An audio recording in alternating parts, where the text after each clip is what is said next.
3, 2, 1. We're on, dude. And we're black. Okay. Oh. Who said that?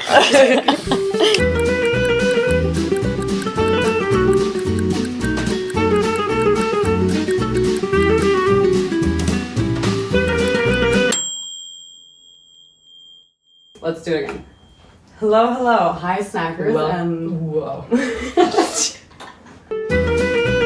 Well, hello, and welcome back to Snack and Yapp. This is our second episode. Yes, we're very excited for today's snacks and today's guest. Today we have one of the most interesting people we've met lately, I must say. You might have met him, you might have not. If you haven't met him, actually don't worry because you're about to. There's so much to this man. I would say he's a university dropout, an ex-broker in the city of London, has spent over a decade in LA working alongside some of the biggest commercial and production houses to this day.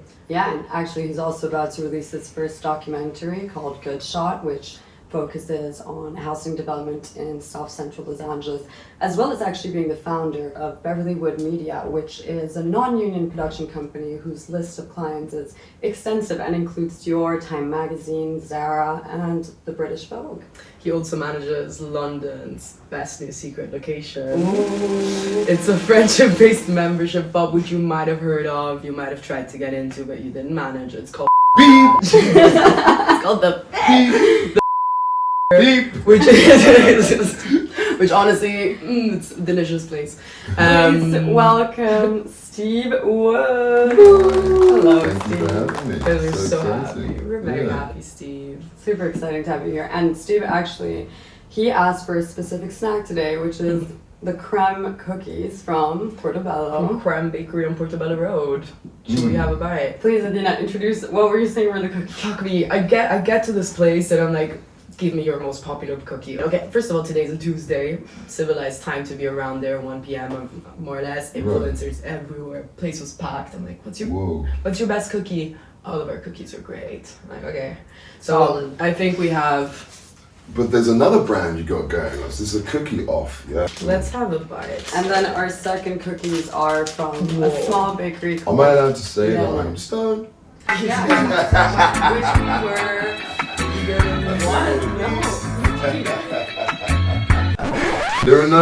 There's no weed in the cookies, right? Okay, not great. Come back next week. Okay, amazing. We also got another snack over here. So these are chocolate chip cookies from Iran Bakery in Marylebone. Wow. This is milk. Oh my god, I'm gonna taste milk. Alright, 3, 2, 1. Bro, what the hell? The crunch.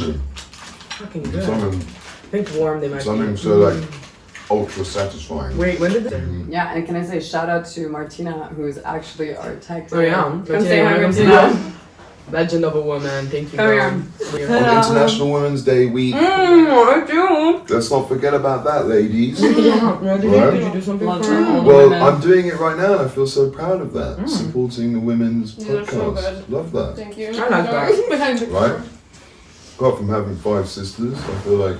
You have 5 sisters? Yeah. I didn't know this. Yeah, I've got Wow. a full sister and That's why you're 4 so half sisters. polite and gentle. Oh yeah, I know, yeah. Okay, hello. Hi. Steve, tell us a little bit. About the So yeah, no, it's just a small speakeasy at the top of Portobello and Goulburn, and you know, it's not open to the public. We kind of operate a friendship-based membership system, which is really just me and the owner's friends and kind of friends of the business, and we wanted to kind of like create basically a bit of a clubhouse, a place that we could kind of like give people a bit of more of an experience, and the whole thing is based on live music, and you know, something I have a lot of passion for, and so that's really for me has been the success of it. Really, it's just really to do with, you know, walking to a space with incredible live acoustic music, and you know, good basic pub drinks, and paying an homage to the pub that was there before, where we used to go. Me and one of the owners used to go when we were younger. And it was kind of like the spot back then as well too, so it's kind of paying homage to the area, and I'm just loving it. It's just become super successful, a lot to do with the people that come, you know, and it's not to do with us not letting anyone in. Obviously there's people that we do let in. It's that people empty. walk up You to. just- Well, you know, I'm not No. trying to, you know, the beauty is I'm not trying to like fill it up because I'm desperate to make business. I'm really, really focused on making sure that the right people go in there, you know, and, you know, I can really read a person in their vibe or a group of people when they come up to a bar and, you know, just how they act. You can kind of really tell what kind of energy they're going to bring in. Obviously, not all the time, but, you know, and I've kind of taught that to the security to my best of my abilities, and you know, and they call me if they have a problem, if there's someone they don't recognise or someone, they'll give me a call, and that's why you probably see me walking around with a fucking all the time. It's with an earpiece. AirPod. So annoying. Sorry, An babe, AirPod. can't hear you. Yeah. And what is would you say the ideal vibe? What are you going for with your place? There's the aim for me and my, me and one of the owners is a place called the Beatrice Inn in New York that we used to go to, and it was really just a really fucking cool spot with great people, you know, across so many different industries, music, fashion, finance, and property, but just really fun, cool people, and great music, and that was the idea, the concept, and I can tell you that one person has walked up to me and said to me, "This reminds me of the Beatrice in no New way. York." So yeah, we were really, And that's where you got your inspiration I was like, from. fucking awesome. That's such like a great thing. Mission accomplished. Yeah, you know, and things are just getting better and better, and it's just really exciting watching this space grow, and you know, we've got more coming up, and some amazing talent that's going to come play there, which is really exciting. I mean, the band that you guys have every weekend, can we say their name? Yeah, Alan Power and the Take Twos. They're amazing. Yeah. Every person I Incredible. bring there, like maybe perhaps they're just visiting London, I'm like, I know a spot, let's go. They just remain, what the fuck. The vibe in that place is just, it's so positive, and you're right saying that it's kind of like the people that go there that make it so special, because everyone's in a good mood. The band is so loud, you can't even hear the person speak, but it's a good vibe. Everyone's kind of dancing, and there's that game that I love. What's the name of that thing? I don't know the name of it. Yeah, but you're quite good at it. Yeah, I've dude, I seen you. keep on getting fucking like. You're trying to get like MVP of know. this like board game Yeah, every we should time do a I see you. competition, I know, man. look, see what I mean? Oh I'm my god, I would love to. £50 entry, yeah, and just to I'll see. kick Did your you get the 100 yet? I You did. didn't take a photo? Did I have to? Of course. Yeah, but I could easily just move it. That's true. But also, it's quite cool Anyway. that with the band you guys have them playing on floor level, so it's like it's so everyone all Yeah, and the together. concept is really like we're in a like studio session with them. You know what I mean? I don't want it to be so kind of like Ronnie Scott's where it's like, you know, here is blah blah blah, and they sit down, everyone's kind of like ready for the band. I want it to be more like the crowd are in a space where the band is playing and they interact with the band. Like I want that to happen.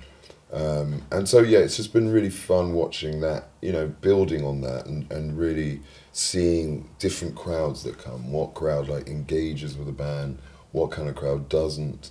I think it's quite a peculiar place for certain people to walk in there. They're just not expecting it, Yeah, so that's they very walk in true. there very much like, whoa, what is this? So they don't really know how to react or behave. So as you probably see me, that's me on the tambourine. The purpose is just to kind of get the whole place Yeah, just going. going It's for such a fun little piece of music equipment. When Steve's on the tambourines, you know, shit's about to It's get about to get wild. wild. Yeah, Love watch out. that. Honestly, it's a gem of a place. Yeah. Well done. Does anyone want to try this cookie? What is this? Now I'm full You don't know. already. Oh 'cause my that God. creme stuff is quite rich. Mamma that mia. cookie. Yeah.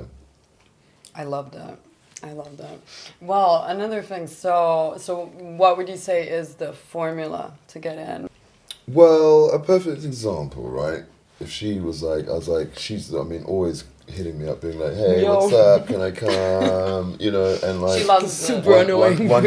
one day she's like, hey, you know, I want to get a friend in, and I'm like, ooh, so who's your friend? And I'll ask questions about that, and also kind of just to let you know that obviously that person's representing you when you're not there, you know, so, you know, if they do something or mess up, that's Yeah, gonna it's be my on problem you. then. You know what I mean? And just really, you know, just because I'm having that initial conversation, I think communicating with somebody that like, you know, it's not just like cool people or like, I find that such like a weird term. Interesting people. Do you know what I mean? Bravo. That like live music, you know, that's the thing. And so that's the kind of person I want. Because the thing I want to avoid is like, a perfect example is like, I have some fun finance people that come, then one day they'll turn around being like, can I bring a client? And I'm like, no way. Yeah, that's not the It's space. a different, it's not a place for that, you know, and like I mean that, because it needs to be a bit casual, and that therefore that creates this kind of like elevated High vibe. expectation. And, you know, we're trying not to go there. Or, you know, I have plenty of brands that come up to me, desperately trying to do a party there, Oh my or God, rent the brands. place. Loads, but we don't do that. We don't rent the place out exclusively. Yeah, so, makes sense. Except for our birthday. Here we go. Except for our podcast. Yeah. Sorry, Steve, can you sign my notebook? It's just like a contract. Yeah, I know what. They I are have to get you in forever and ever. Exactly. No discussion, no But question. there is a permanent guest list For for life. you guys. Oh, really? How do we... Exactly. See?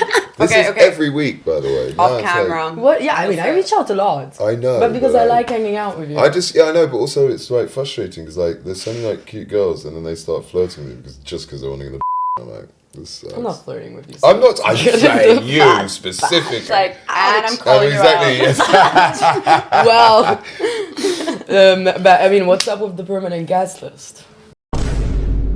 So yeah, you've been doing this amazing new project that hopefully will be open soon for everyone to indulge in. But actually, you've been a bit into the PR business since you were very young. I mean, way back in the early 10s. Can you tell us a little bit about that after you're done? Yeah. In about 2002, 2003, I left university after a year, which is a pretty kind of brave thing to do because obviously the pressures of life and everything, and everyone's like, you can't, you know, you have to finish university. But Sorry, where were you? I was at going Oxford Brookes at the time, and we were taking the Oxford Tube every, you know, what was it, every Wednesday, and then coming back like Sunday. Oh Shout out to the Oxford Tube system, still going strong. Love it. And somehow me and my best friend had the same schedule, and we would fuck off to London literally every Wednesday, sometimes come back the next day, most times stay until Sunday. Okay. And during that time we were just, you know, that was like Bougie was just opened, so we were going to Bougie every Wednesday night. It was like the big night there, and it was epic. Love the place, good food. And then China White, and that's where I met then my future boss, who was Jeanette Cleaver and Sarah Woodhead, and they had a company called Woodhead Cleaver. And they were doing some really cool things, you know, big events with big clients and big celebrities. And, you know, I was something that like, I was like, you know what, this looks like fun. And when she offered me the job, you know, the pay was amazing, you know, and I had my own office, my own like single office as well. No way. And it was in Mayfair How old were on you there? New Bond Street above the Ferragamo shop there. Crazy. Not At too age shabby. 22, you know, it was quite a weird feeling. Did you become a little bit of an airhead after having such a cool position? Come on. No. You know, no, I've never... Listen, I think definitely people might have had that perception of me, but when they met me and knew me, I wasn't that kind of person. I just was really like riding a wave. And me and my friends were all about just really enjoying things to the fullest, the maxest. And you know, I at that point in my life, so many amazing things started happening. And when I went to university, my ex-girlfriend broke up with me on our 2-year anniversary. So I kind of went into university like depressed and then single, dangerous. Deadly combination. And I'd been in a relationship for 2 years. Freshers Week was mad. London, yeah, and so I was just like, this is great, this is amazing. And, you know, and it was a big decision to leave, you know, my family and my, you know, so my friends would realize it's probably not the best idea. But at the time, I'd been working so hard at school to get great grades. And, you know, by the time I got to university, actually all of my friends went traveling for a year. Oh, yeah. Right, so I was one of the only people that didn't. So, and I advised, I think that's the best thing you can do. Yeah. I really like, if there's one thing I would change, which I wouldn't change a lot, is that. But I did manage to actually do that, because when I transitioned from leaving university to working in London, I went traveling to Thailand for 4 months. Oh, and at the time my wow. dad had moved there and retired there. And he had to rescue me, basically. I lost everything and got put up came off an acid trip in this mechanic's house with his whole family, which was so lovely. They'd brought me in. They'd clearly found me doing some weird shit somewhere. Oh my God. And when I came to, basically, I was in this like house above a mechanic shop, and they were so lovely, and they managed to find my dad's number written somewhere. Thank God I did that. Oh my God. Because I'd lost everything. Wallet, phone, nothing. Why, because you tripped? Like, what happened? I don't know what happened. I was on some kind of Unclear. like ever meeting new people, random people from all over the world, kind of moving together, going to different parties, going to different islands, like learning how to scuba dive. It was really one of the best experiences. So I'd advise anyone to do that for sure. And then that really got me ready to kind of move to London, and it all just like started going 1,000,000 miles an hour. Yeah. Like very quickly. What do you think about universities? Like, is it something you would recommend? I mean, what do you think of university in general? I wouldn't tell people to leave or not go to university ever. I think it's an important part, and what I've learned as a adult, inverted commas, with experience in life, by the way. What I mean by that, like working life, because you've probably realised that life's just about working. And really you need to do a job that you like. Yeah. Mm-hmm. You know, and that was the thing that I think if they changed that in the curriculum and kind of like helped people more in that way, where it's like, hey, let's find something that you like, because generally when you find something you like, you become good at it, right? And therefore you can become a good employee or colleague, you know what I mean? So, but my whole thing back then was just like, doctor, become a doctor, lawyer, real estate, and that's a lot to do with the kind of social pressures of people that I grew up with, and you know, all of our parents were working in those industries. Of course. It's safe, and I don't look down or think it's stupid to do something. Of course, if you want to be a doctor, if you want to be a doctor and all that stuff, do that. do it. You know, it's just for us, they would just generally, that was kind of the pigeonhole, like, and you know, and I went for law purely based on the fact that I was a big actor at school, right? So I like loved acting, and I was like, that's kind of like acting, and I like acting, so I was like, maybe that will work.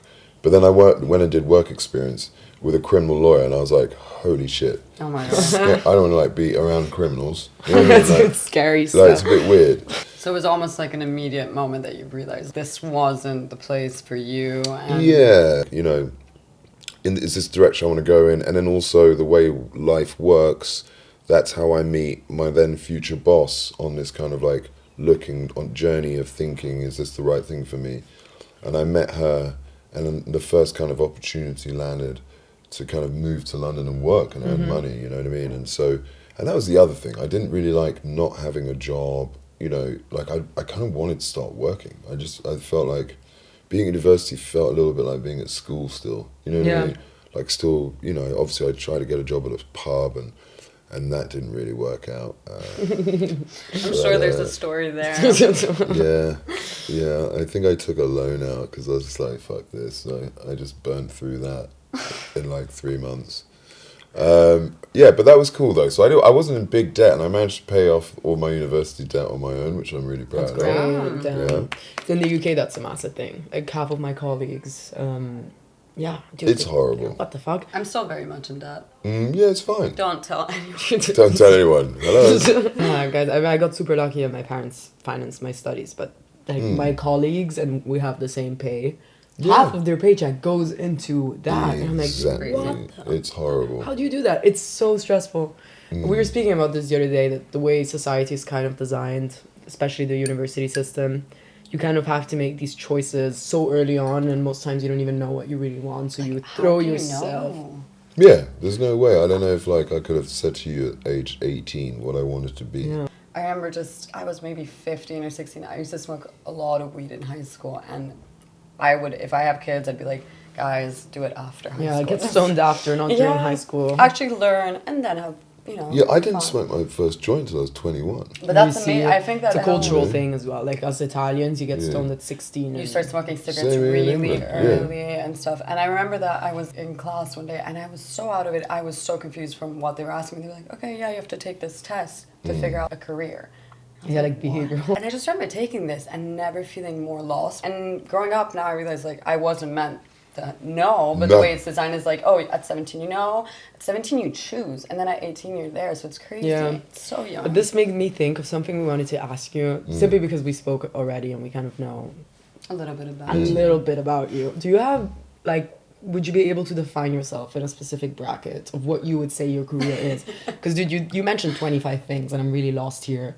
And looking back, like you as a kid or you as a teenager when you were starting university, would you be able to say, that is what I want, that is what I am?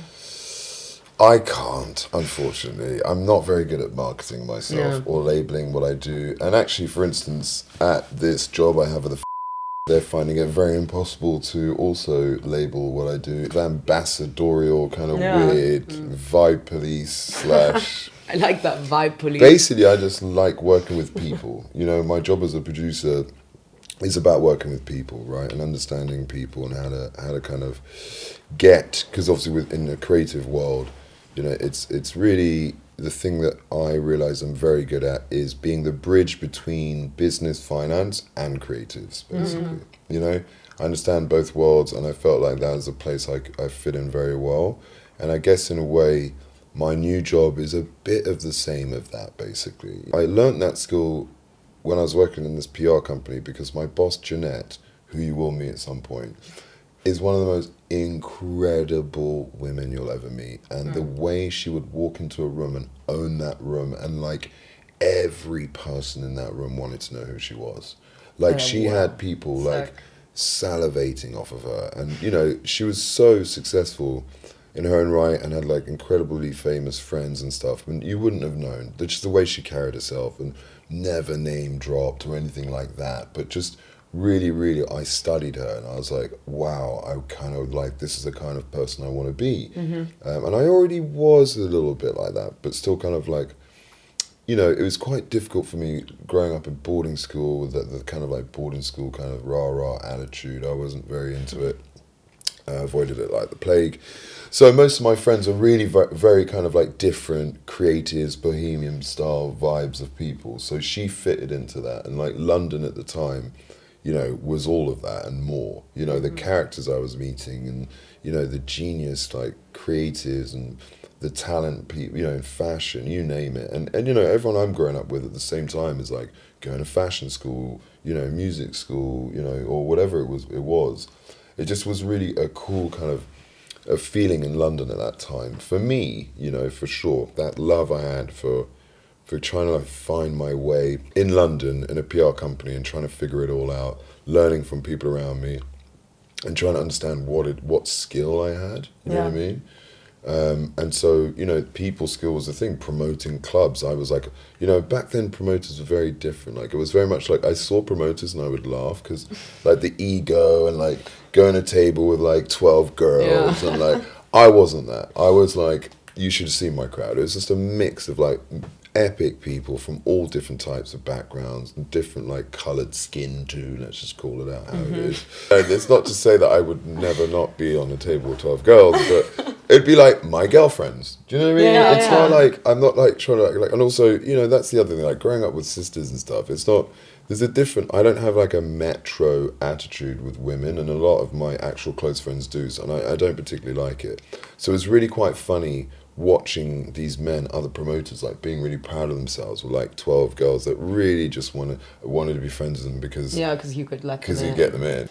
Can I say one thing, which is ironically listening to you from the outside, you kind of managed with what you're doing now to merge so much of what you've learned, right? Because you were doing law and then you were doing these PR events, so you had kind of the more analytical and then the more creative. You've mixed it together, and as you said, you just wanted people to have fun back then. That's what motivated and obviously also gravitated people to come towards you, and that's what you're also doing with your business right now. So it's literally using those tools in a real more analog approach, because I want to remind everybody that this time was pre-social media, right? So there was no like posts or geographical locations, or you know, it was word of mouth. Like, you would speak to someone, they're like, go to China White on Wednesday, it's the fucking dopest spot. And by the way, I saw, like, Leonardo DiCaprio in there, you know, and it would always be associated to some, like, crazy celebrity that was in town at the time, or, you know, because, you know, and it still happens, but, you know, all these celebrities and A-list people were going through London for one reason or another, right? Whether it be, I love it that these girls are like snacking like this, and I'm the one that's stoned, by the way. Do you want It's amazing. Bro, you put us onto these, they're like crack. It's like crack cocaine for like hot birds, by the way. Guys, does anyone Yeah, guys.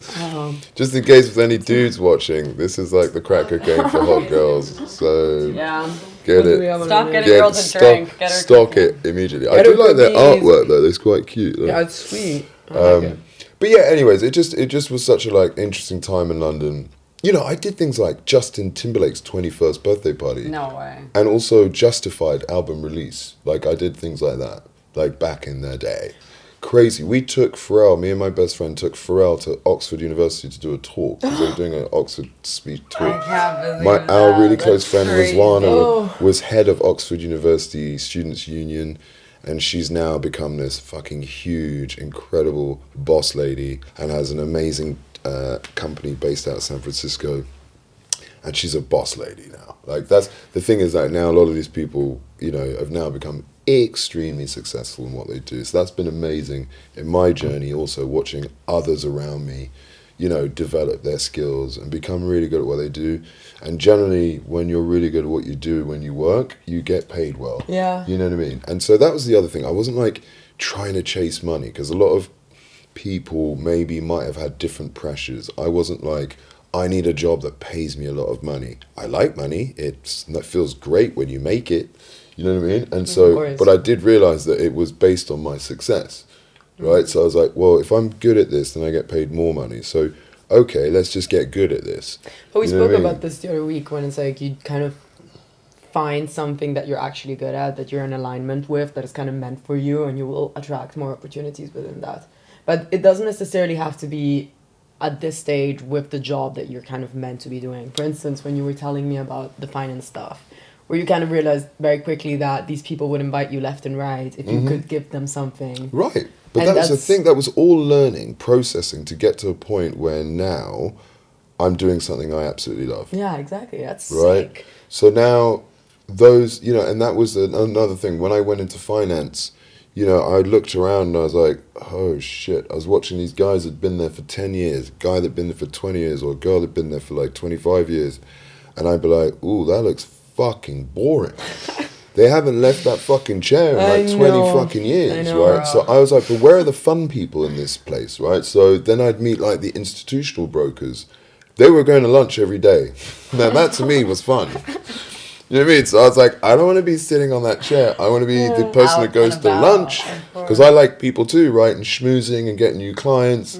So like, that was my thing. Like, I'd been doing that for years, club promoting, schmoozing like the richest people in the world to spend stupid amounts of money on tables. Like, literally was doing that for years. So I was like, well, maybe if I manipulate that same kind of process, and also like, that's what I want to do here, is like, I don't want to sit around and just like learn how to become a great broker. Like, I want to be like something kind of unique. And I felt like the institutional brokers had something unique going on. You know, and they had the kind of clientele I was already used to. Quite funnily enough, their clients knew me.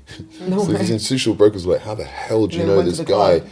You know what I mean? They'd go to the club and they'd see me. Then they were talking to me to get the tables at the club because they couldn't get in.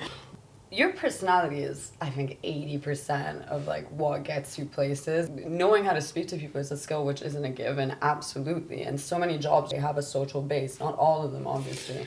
Yeah, but there's also, hold on, there's something I did miss here, and that is that there's a beauty in people that have applied themselves their entire life to become very good mathematicians and scientists and things that we haven't discussed here. I'm not just talking about fun jobs.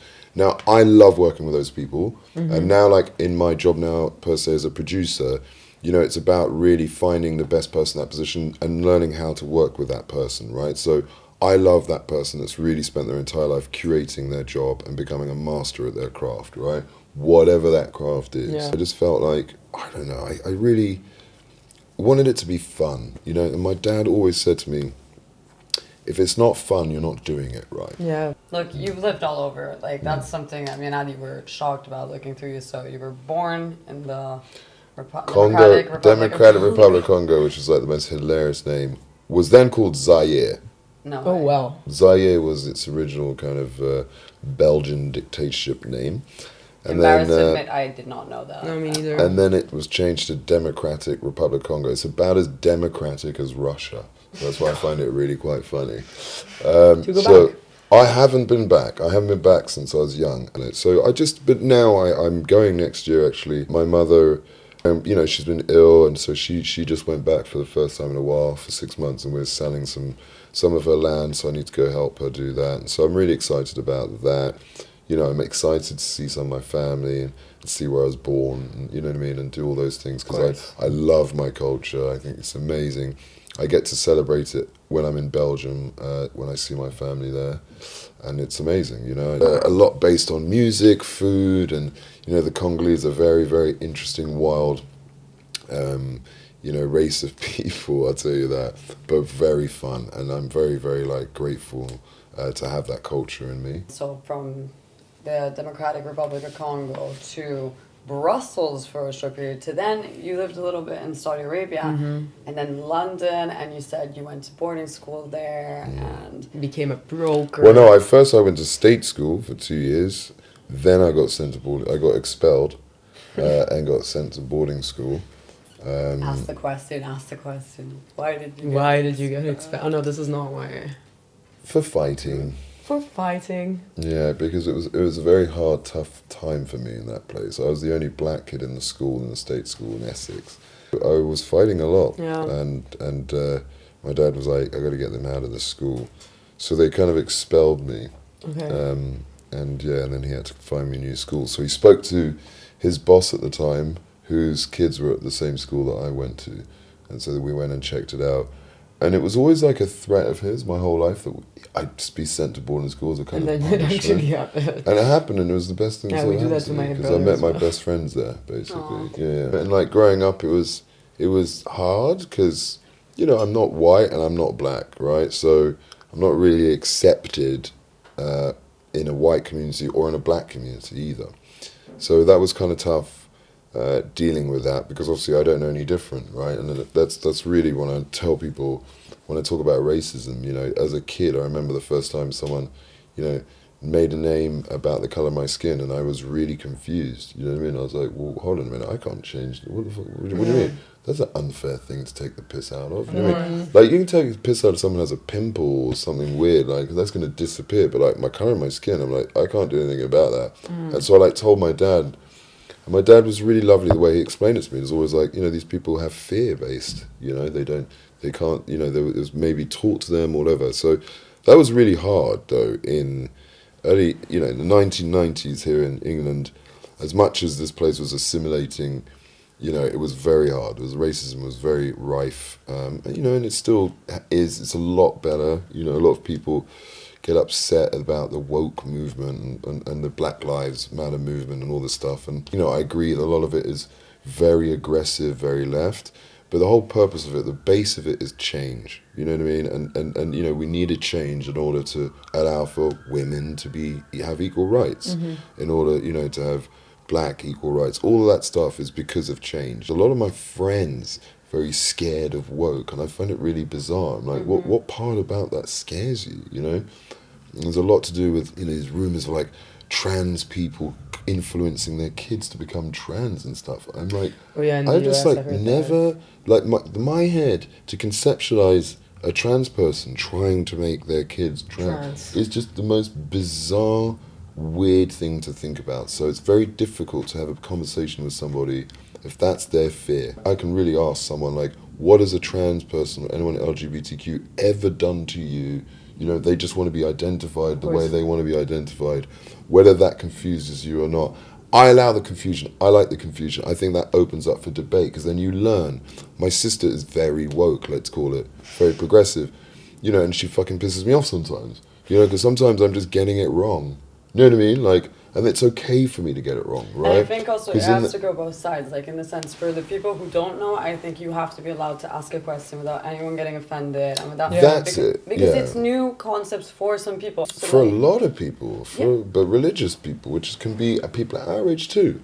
I think there is this desire also now to like censor some things and arguments that people don't understand that are, you know, as you said, like the trans community, the gay community. We have to be careful about the children. But I mean, I grew up in an American international school where everything was very open, and that didn't cause confusion for me. That caused like acceptance and understanding, and being exposed allowed me to make my own idea out of things. I'm sorry, I think if someone's a human being and you teach them things, they are independent, they will understand, and they will make up their mind of how they feel towards something. It's a bit of a sad time because a lot of people have done so much to get us to where we are today, right? Like, you know, I can tell you, you know, like a black guy that I knew when I was growing up in London, started to work, you know, who really helped me be like, ignore that shit, just like focus on you. Whatever they think doesn't matter, right? People love you. People like you because you're a nice person. You know, then like don't worry about it. And that those kind of teachings really helped me. So a lot of those people, like who suffered even worse than I did. So that's what I'm trying to say. We're only at a place today because of the way of others have suffered for us to get here. And so to turn around to those people that suffered and be like, nah, you suffered for no reason, which is basically what's happening now, right? Like, you know, I feel like we were getting somewhere, and then now it's like all being like, no, we got to stop because of what reason, what religion? I don't particularly understand, but it's all fear. It's all to do with creating fear, and I find that part really disgusting. I watched the movie C'è ancora domani, black and white movie that came out last year. Yeah, It of was course, sensational. C'è ancora domani. Wow. Oh yeah. By Paola Cortellesi. Yeah. And me obviously being a woman. I mean, we grew up in very lucky situations. I've never really felt on less than anything else. But like just watching this movie, I remember crying hysterically on the plane because I didn't realize that for a woman, being able to do everything we do today was not a reality up until 70 years ago. I couldn't vote. I couldn't do this. I couldn't do that. And such realities that I take for granted. I don't know, I really recommend the movie. It's amazing if you want to cry. I don't think you could have got your job, by the way. 100% not. I mean, I'm not even joking. Working in finance, like even in the 90s. Unheard of.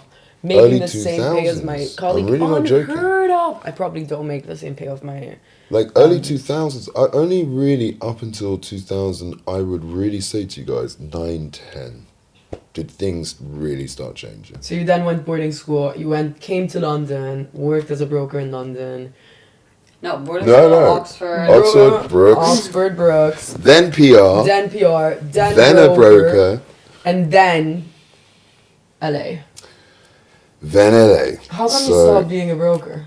I didn't. I basically got the job what brought me to LA was a client I'd picked up who was a hedge fund guy, ran a company out of Orange County, out of Newport Beach, and offered me a job.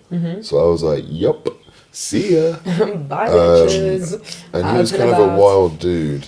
So we were partying a lot in London, and so I knew it was going to be a fun job, and I got there, and he like had like a Porsche, like company car. He got me like a big mansion house. Oh, for yourself? And then I employed like one of my friends, Ben Robson. Shout out to Ben Robson, Robbo. He's now become kind of a big actor. And he was at acting school, and I was working down in Newport Beach, and I hired him, and we were running like this club down there as well, and it was a lot of fun. Alright, how was LA? Like LA versus London? And the difference between the two, right? Because you had done 2000s London and now 2000s LA. Yeah, LA's a very strange place for someone like me that likes cities with a bit of a format, geographical format, and also public transport.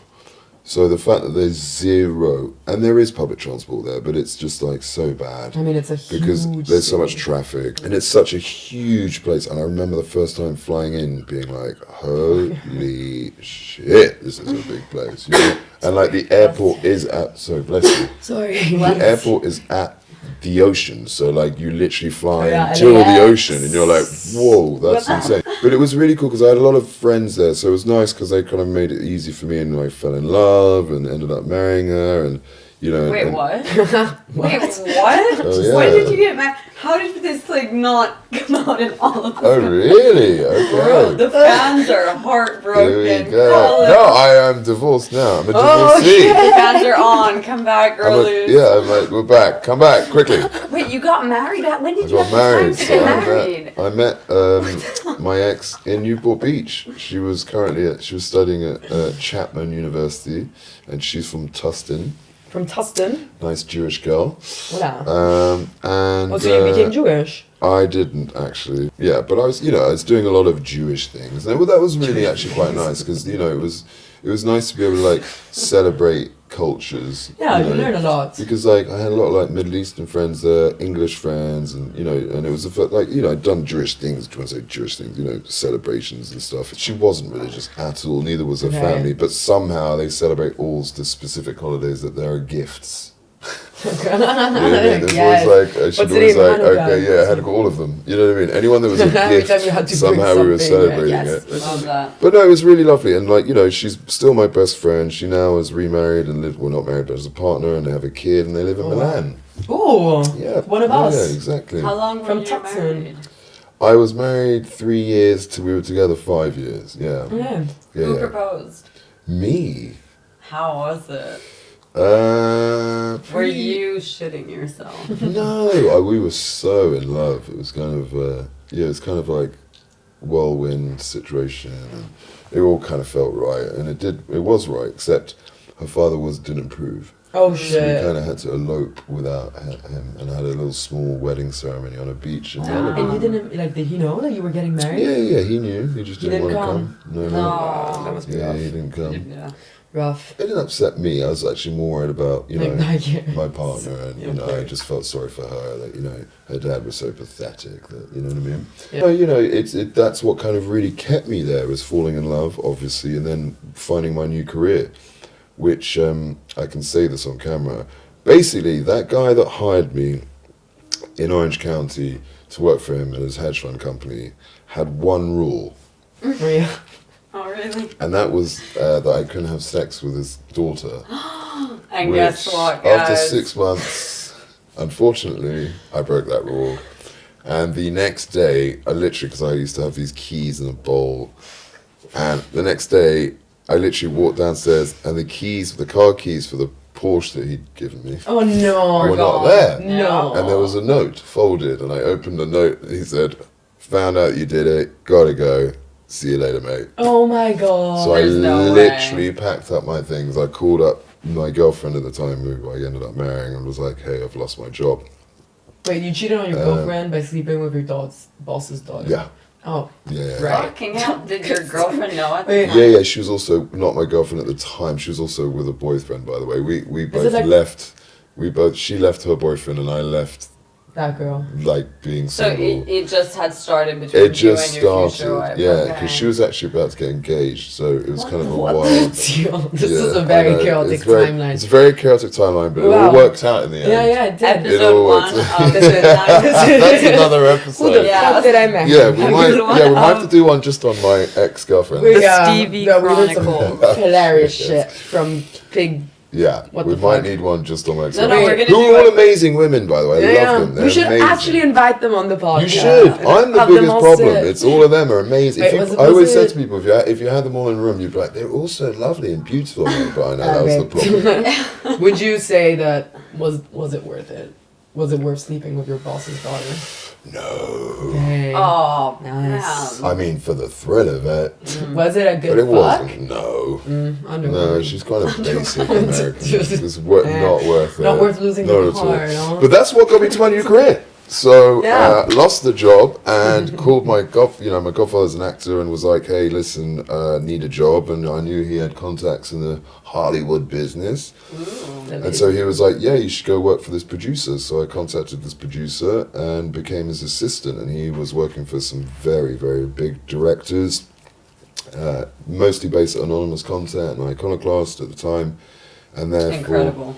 Yeah, and that's Crazy. when I really, and now I'm 20, what? Yeah, 27, 28.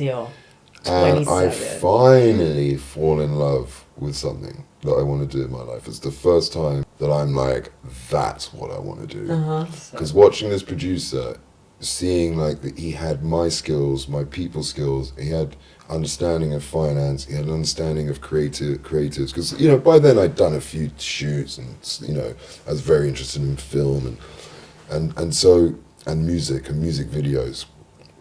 And so, you know, it was a really, really amazing moment for me because I just remember being like, and hours were fucking hard, right? Like getting to set 4 a.m, you know, and finishing at like midnight, 1 a.m, you know, Oh, wow. like, and so, Yeah, but the thing is, what I remembered was like waking up being so excited about it, Of like, course. yes, go. Oh my God. And honestly, I was doing crazy shit. I mean, shooting with big directors, big movie stages, big actors, and it was like an insane way to be entered into the industry because it was just really fascinating and unbelievable experiences that were going on.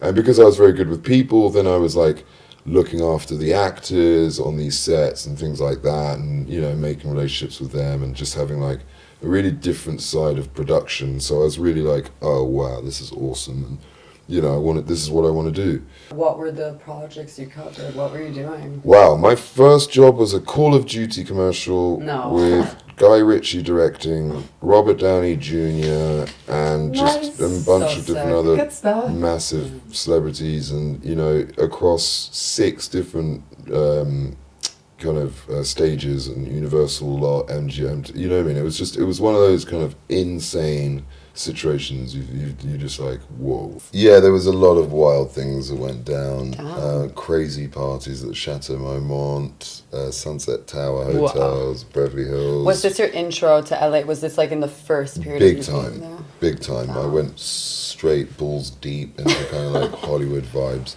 Not too And it kind of shabby. sucked. There's a lot of people that suck there, do you know what I mean? And like very much, you know, it's a city that people, you know, everyone wants to be successful, so, or famous or something. So it's a lot of like people that fail too, right? So it's this kind of like fake dream that's sold sometimes. I've seen it happen for real, but you know, America's that kind of place where if you work really hard, it does reward you, and I liked that concept of it when I was there. You know, that people worked really hard and they became successful, and you know, but there was also the kind of like people that don't work hard and think that you can just be famous or successful by chance and luck.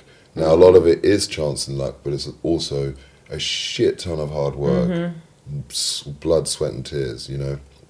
The opportunities and the people you meet as well, just incredible, you know, because everyone from around the world is there to do something. So now I'm like meeting such amazing people and having incredible experiences, traveling around South America that I've never been to, and all sorts of things. And then starting to work all around America and travel around America. And I like shot a documentary in North Dakota and rode bareback from North Dakota to Minnesota to commemorate 28 chiefs that were killed, hung by President Lincoln. The Sioux tribe ride from North Dakota to Minnesota to commemorate these chiefs that were hung. What's the documentary called? It didn't end up coming out actually, which is really sad. It was we shot it over 6 weeks. Don't know if you heard of Standing Rock. There was a huge thing that happened in North Dakota where I believe President Trump ended up turning, but an oil company was drilling a pipe through a river, a very, very spiritual, famous river in the area that obviously the natives were upset about because it was going to pollute their water or potentially pollute their water. And so they protested, and it was a peaceful protest, and the American government ended up bringing the army.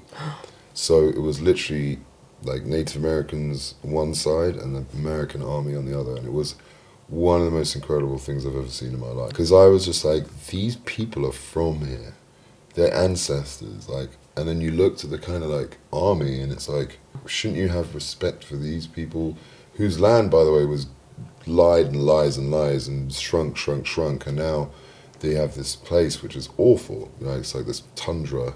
And you know, normally their expanse of land was so big because they were hunting, etc. Now they're in these small alcoves, and it was just really, really amazing experience hanging out with Native Americans and really get to know their culture, and like the young guys as well, which I found really cool, who were very modern, had phones and used social media, but also did very traditional things, and you know, and like the music and the ceremonies that we were doing were just amazing, and also the connection to horses they have was one of the most amazing things I've ever seen in my life. Are you a good horseback rider? I'm not. I'm an average. Did you survive while you were there? Did you learn? I mean, it was one of those things where you have to. There was no. You- They don't baby people. You don't get to hang Right, out with you know? them. It's just like either you get on the horse. No, but like, you know, people normally like, you know, if you go ride a camel or something, they're like, yeah, no, they put you on the horse, the camel. They're like, you need to do they it kind of like yourself. baby you a little bit. This is just not one of Yeah. those things. I tell you, like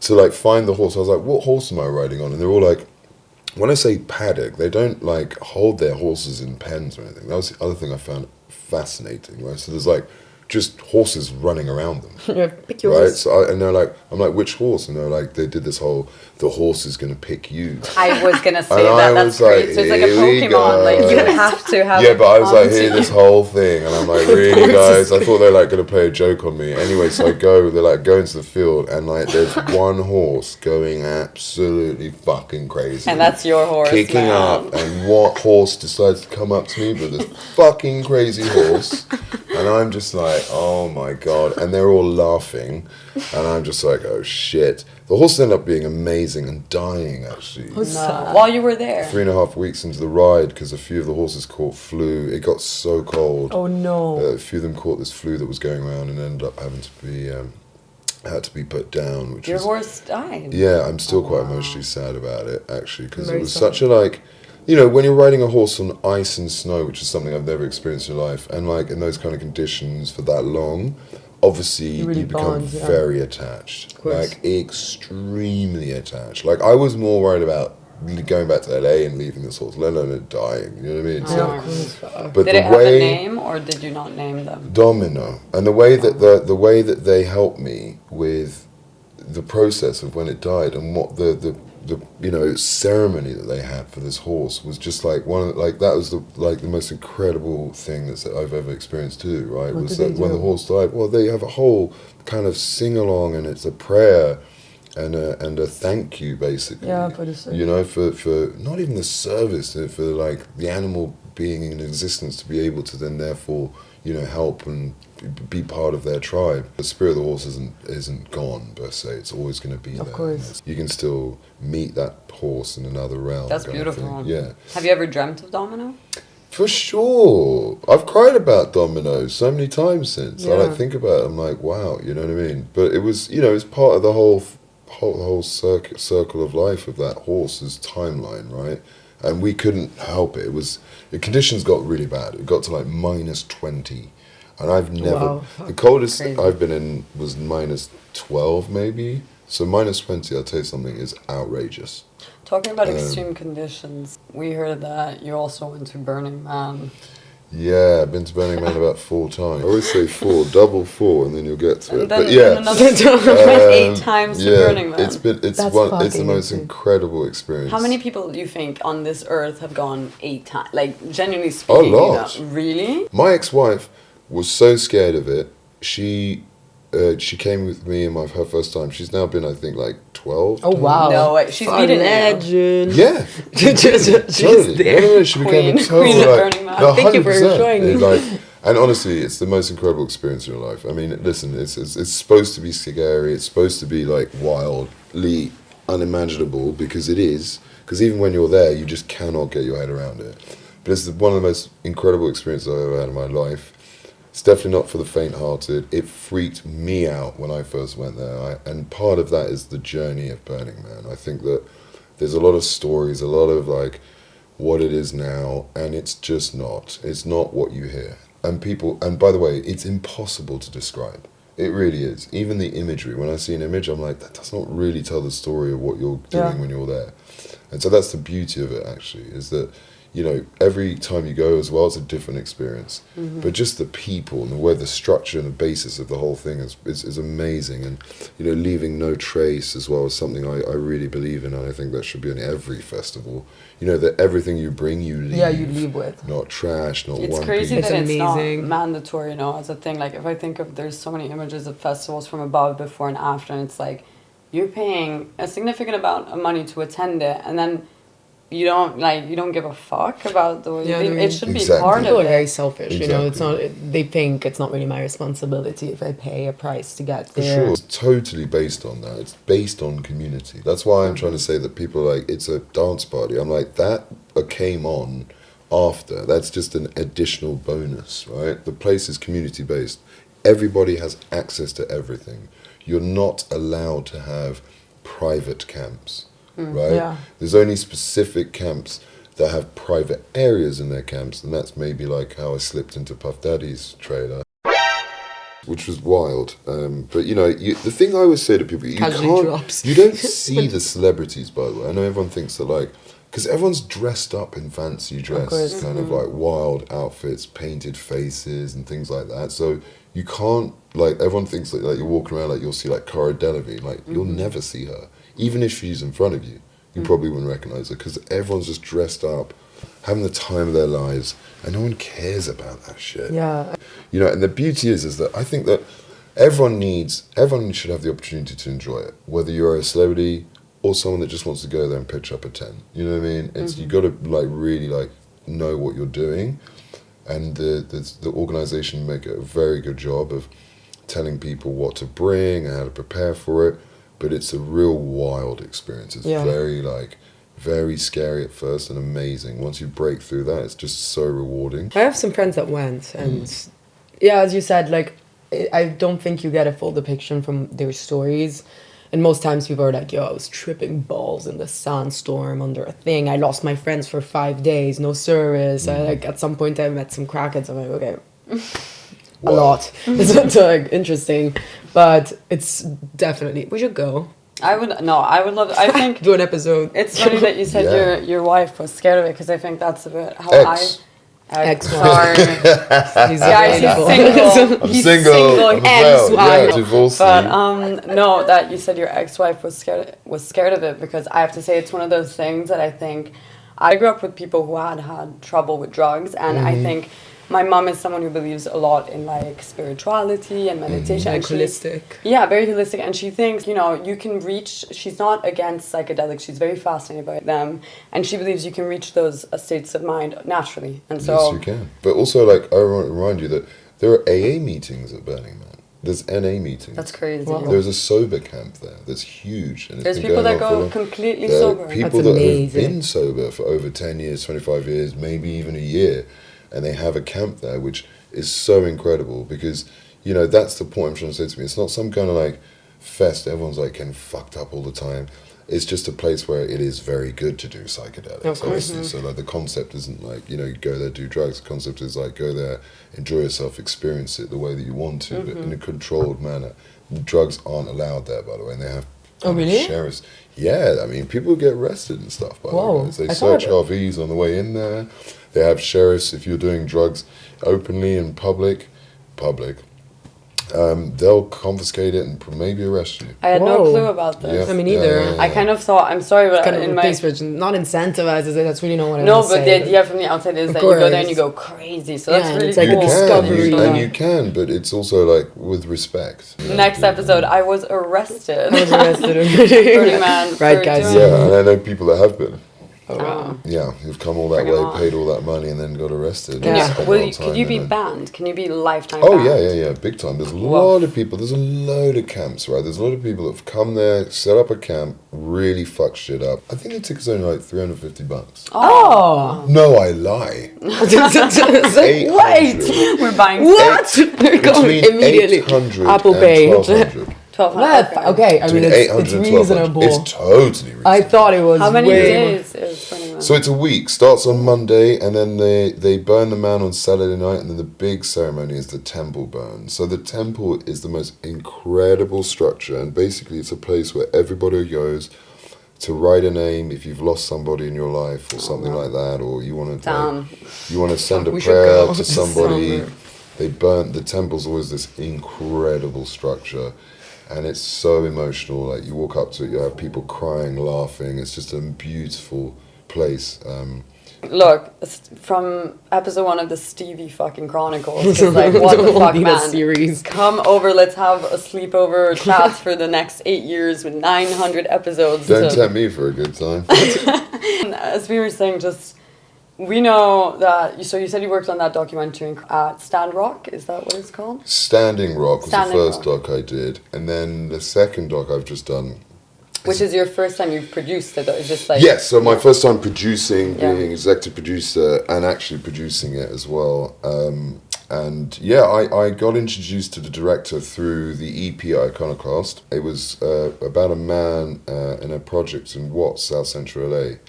And that area had always fascinated me because of its kind of like historical nature, and also, you know, the African American community is mostly in that area in LA.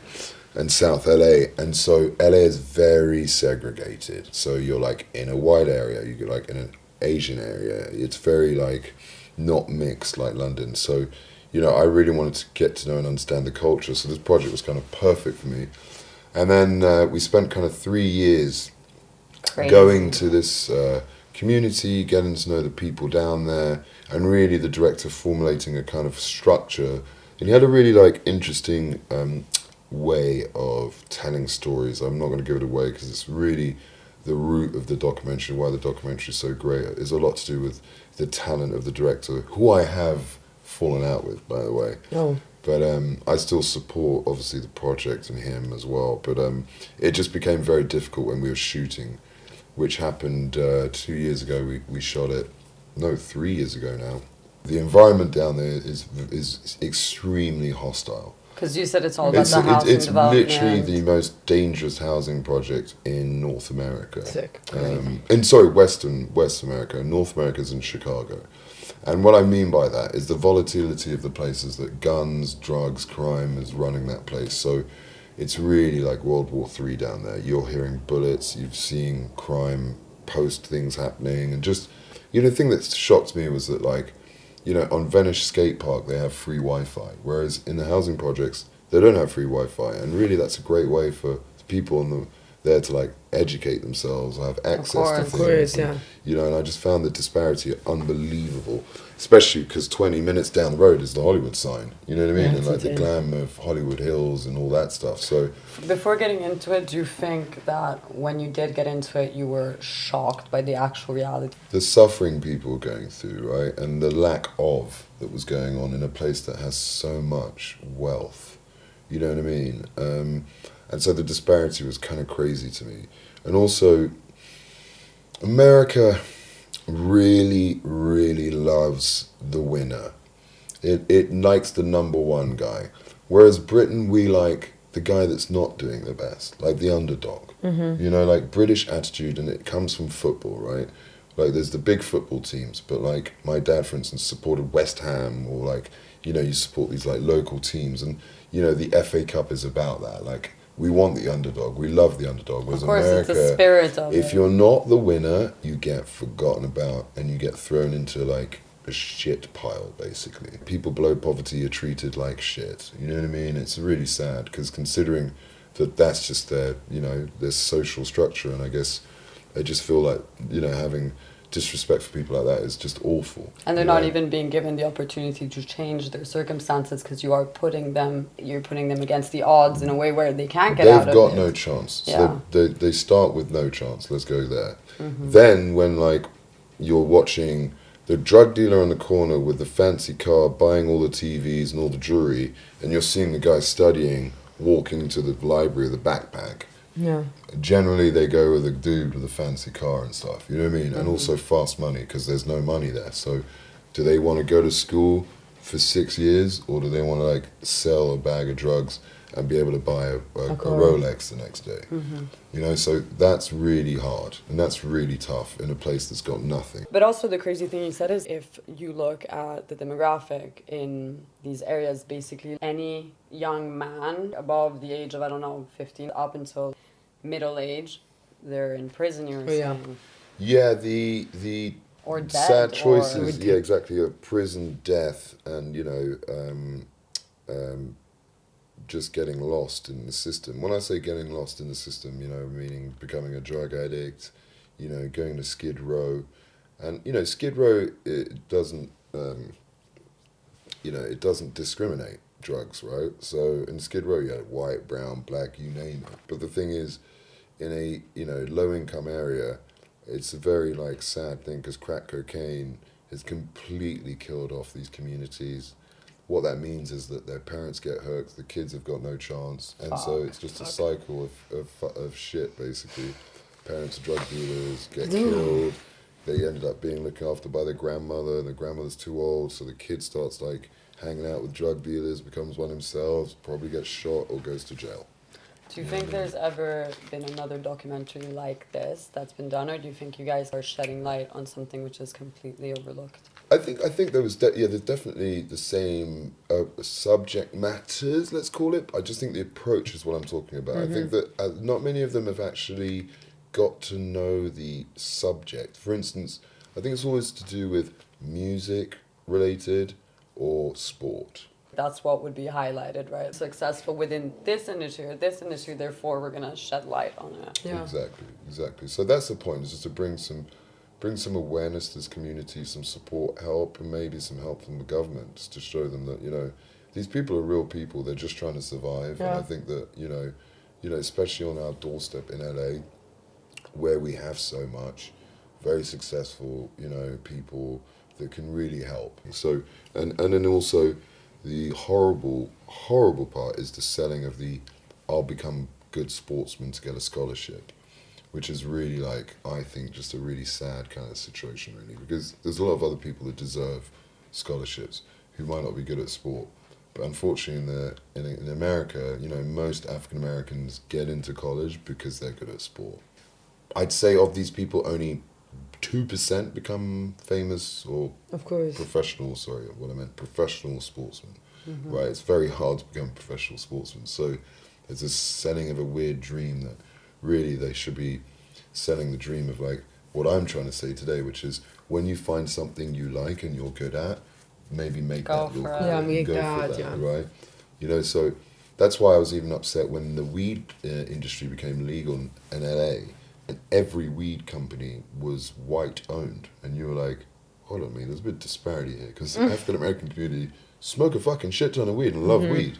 How the fuck are there no black people? That's true. And it's because they made it very hard for people of color to get licenses. That's crazy. So there was a huge disparity, and you ready for this? Only 8% of the business is black owned. In the whole of the California. US. California. I thought you meant US. I was No, what? I mean, it's probably smaller. So that's what I'm trying to say, and that's why these disparities you'd see a lot. But now that's slowly changing, and it's a lot to do with the rappers, a lot to do with those guys who had the money and the access. Wiz Khalifa's one of the first dudes to ever own his own weed brand. And he's very successful. Khalifa Kush, it's called. Smoke it, badass. We will. This summer. Sponsored. Yeah, exactly. There you go. Shout out to Wiz. Yeah. Send me some. Wiz, send me some, bro. Yeah, we can do if Wiz is watching, send me some weed. What's the name of the documentary? It's going to be called GOODSHOT. GOODSHOT. Yeah. And you said it's produced by. So we got a really few producers. people. We got Will Smith's one of our financiers. Crazy. Tom Brady. Insane. And then now a very big star whose name I can't mention. Or you can say it in beep. Yeah, well, it's going to be beep, beep. It's going to be, so I'm very excited. Amazing. This is incredible, Steve. Thank you so much for telling us a bit about it. This is incredible. Can we ask you just a last question? Yeah. What piece of advice would you give to a 20-year-old that is a little bit uncertain about his career path? I'd say, first and foremost, try everything once.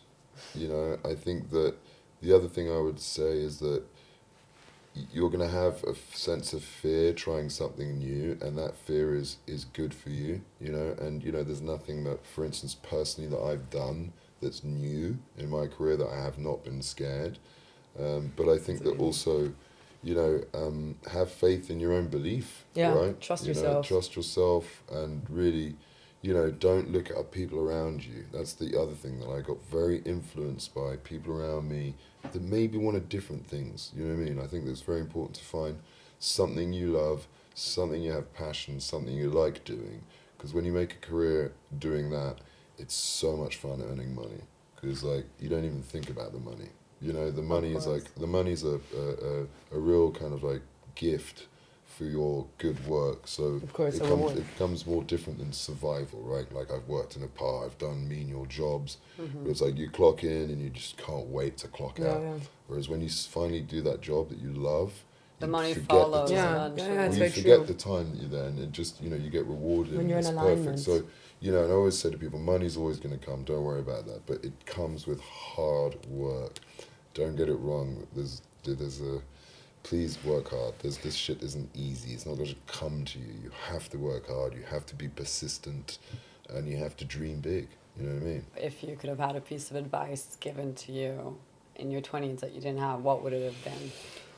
That's hard because I had some good I got some good people around me You with a lot said, of yeah, advice. you spoke about a lot of people that were mentors. I wouldn't be here today or have the skills that I have unless the people that I had around me. And I've got names.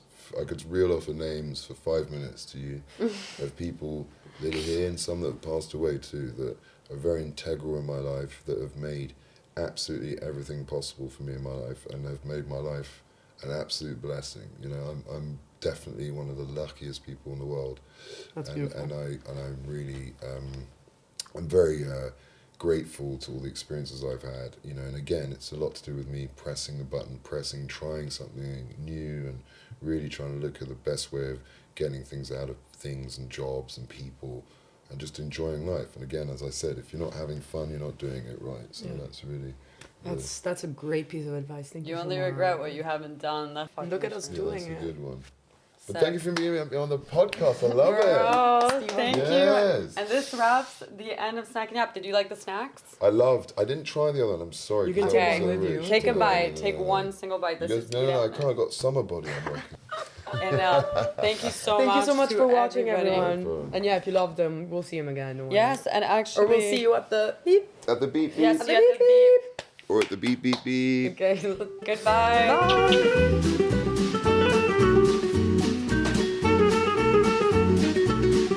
You're supposed to say ciao? We'll take it up. Yeah, ciao. Ciao. Arrivederci. Ciao. Arrivederci. Ciao. Arrivederci.